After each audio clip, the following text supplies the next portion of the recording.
শুভ দুপুর বন্ধুরা, কে কেমন আছো? আজকে সবাই ভালোই আছো বোধহয়। আজ বাজার থেকে টাটকা টাটকা কুমড়ো ডুগা এনেছিল, তাই পাতাগুলো এত সুন্দর আর কচি কচি পাতা বড় বড় ছিল, তাই লোভ সামলাতে না পেরে আজ বানিয়ে ফেললাম একটা শুটকি বড়া রেসিপি। আর এখানে আমি পাতাগুলো ভালোভাবে ধুয়ে নিয়েছি, সুন্দরভাবে ধুয়ে ভালোভাবে সাফা করে ধুয়ে নিয়েছি। আর এই যে এত করে রাখলাম, আর এখানে আমি নুন দিয়ে একটু সময়ের জন্য ম্যারিনেট করে রেখে দেব। নুন দিয়ে রাখলে পাতাগুলো আর একটু নরম হয়ে যাবে আর তারপরে বানাতে সুবিধা হবে।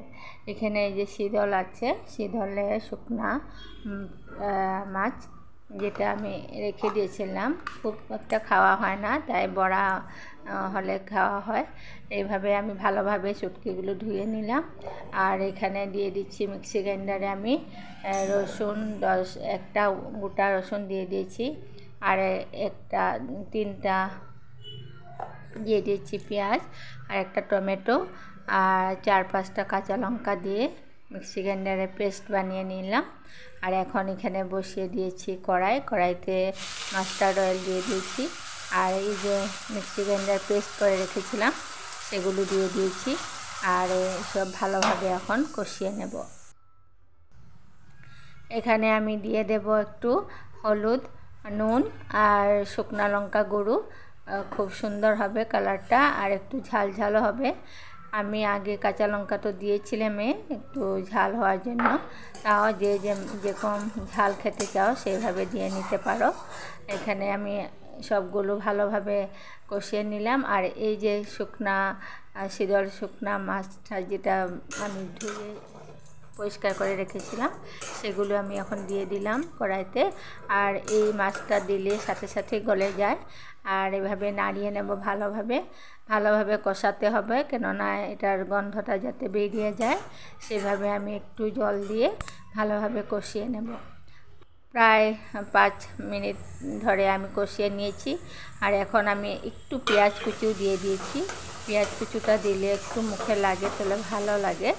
আর কেননা মিক্সি গ্রাইন্ডারে পুরো মিক্স করে নিয়েছিলাম মশলাগুলো, আর একটা পেঁয়াজ আমি কুচিয়ে দিয়েছি কড়াইতে। আর এইভাবে আবার ভালোভাবে কষিয়ে নেব, যাতে কড়াইতে এইভাবে দেখো কড়াইতে যাতে লেগে যায়, এরকমভাবে শুকিয়ে নেব। এরকম অবস্থাতে আমি এখন গ্যাস অফ করে দিয়েছি, হয়ে গেছে পুরটা। এখন আমি যে পাতাগুলো যে আমি নুন দিয়ে ভিজিয়ে রেখেছিলাম সেগুলো চিপে নিয়েছি, ভালোভাবে চিপে নিয়ে জলগুলো ফেলে দেব। আর এইভাবে করাতে পাতাগুলো প্রায় নরম হয়ে যায়। আর এখন আমি এই পাতাগুলোতে পুর ভরে নেব। এই যে এখন এরকম করে পাতাগুলো মেলে নিচ্ছি, দুইটা পাতা দিয়ে নিচ্ছি। 2টা পাতা দিলে এটা ছেঁড়ার ভয় থাকে না, তাই 2টো করে দিয়েছি। আর এখানে মাঝখানে আমি পুরগুলো ভরিয়ে নেব। এইভাবে পুরগুলো আমি দিয়ে নেব, আন্দাজ মতো দিয়ে নেব।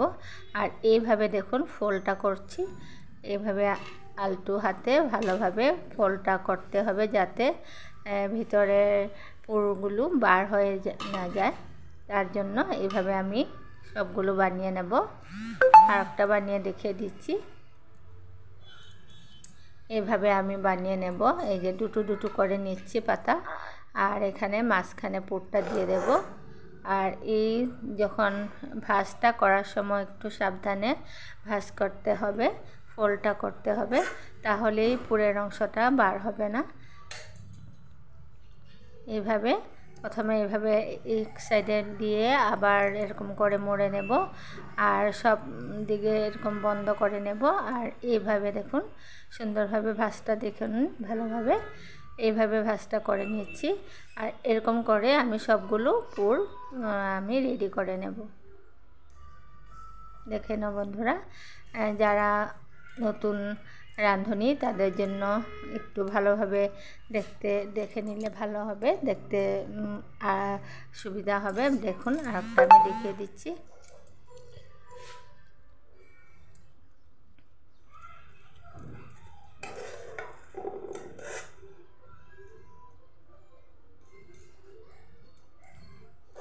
এইভাবে বড়াটা বানিয়ে নিলে খেতে খুব সুস্বাদু হয়।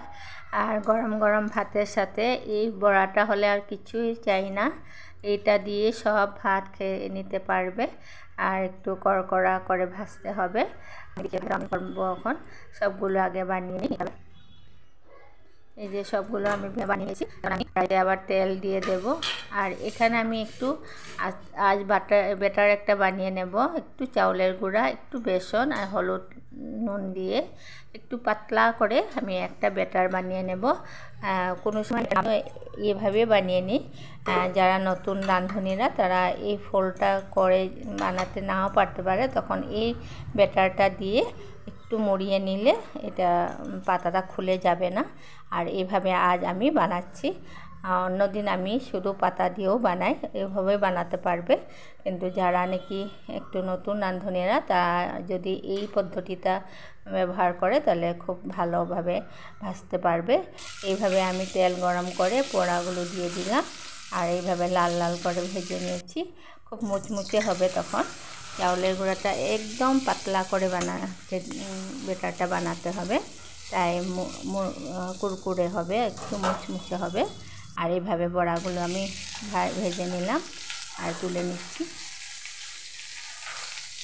এইভাবে আমি সব বড়াগুলো ভেজে নিলাম।